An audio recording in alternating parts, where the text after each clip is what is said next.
ഇത് നമ്മൾ സാരി വെട്ടി തയ്ച്ചേക്കണ ഒരു ഫ്ലോർ ലെങ്ത് അനാർക്കലിയാണ് കേട്ടോ.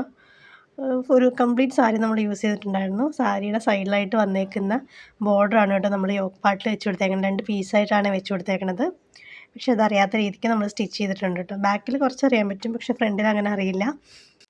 ഇത് വാങ്ങിക്കാനുള്ള ആളുകൾ വന്ന് നിൽക്കുമ്പോഴാണ് കേട്ടോ നമ്മൾ വീഡിയോ എടുക്കുന്നത്. അതാണ് ഞാനിങ്ങനെ സംസാരിച്ചുകൊണ്ടിരിക്കുന്നത്. പിന്നെ അവർ തന്നെയാണ് കേട്ടോ ഉണ്ടായിരുന്നത്. 2ഉം സാരി തന്നെയായിരുന്നു. ഇത് ചെയ്തേക്കുന്നത് ഒരു സ്കേർട്ടും ടോപ്പുമാണ് കേട്ടോ. നമ്മുടെ നോർമൽ ഒരു ക്രോപ്പ് ടോപ്പും ഒരു സെമി അംബ്രല വരുന്ന സ്കേർട്ടുമാണ്. ഫുൾ അംബ്രല തയ്ക്കാനായിട്ട് സാരിയിലൊരു കീറലുണ്ടായിരുന്നു. അതുകൊണ്ട് നമ്മൾ സെമി അംബ്രലയാണ് കേട്ടോ ചെയ്തേക്കണത്. ഇത് നമ്മൾ നേരത്തെ ഒരു വീഡിയോ ഇട്ടിട്ടുണ്ടായിരുന്ന ഒരു ബ്ലൗസിൻ്റെ ഹാൻഡ് വർക്കിൻ്റെ, അതിൻ്റെ ഒരു ലെഹങ്കയുടെ സ്കേർട്ടും ബ്ലൗസും കൂടിയുള്ള ലുക്കാണ് ഇത്. ഇങ്ങനെയാണ് കേട്ടോ വരുന്നത്. നമ്മൾ ലെഹങ്ക വേറെ രീതിയിലായിരുന്നു കേട്ടോ സ്റ്റിച്ച് ചെയ്ത് വെച്ചത്. നമ്മളത് അഴിച്ചിട്ട് സ്കേർട്ട് ആയിട്ട് സ്റ്റിച്ച് ചെയ്തേക്കുമായിരുന്നു. ബ്ലൗസ് ഇങ്ങനെയായിരുന്നു കേട്ടോ വന്നേച്ചത്. നമ്മൾ അത്യാവശ്യം ഹാങ്ങിങ്സ് ഒക്കെ കൊടുത്തിട്ടുണ്ട്. സ്ലീവിൻ്റെ എൻഡിലും നെക്കിൻ്റെ ഫ്രണ്ടിലും കുറച്ച് ഹാൻഡ് വർക്കും ഉണ്ട്.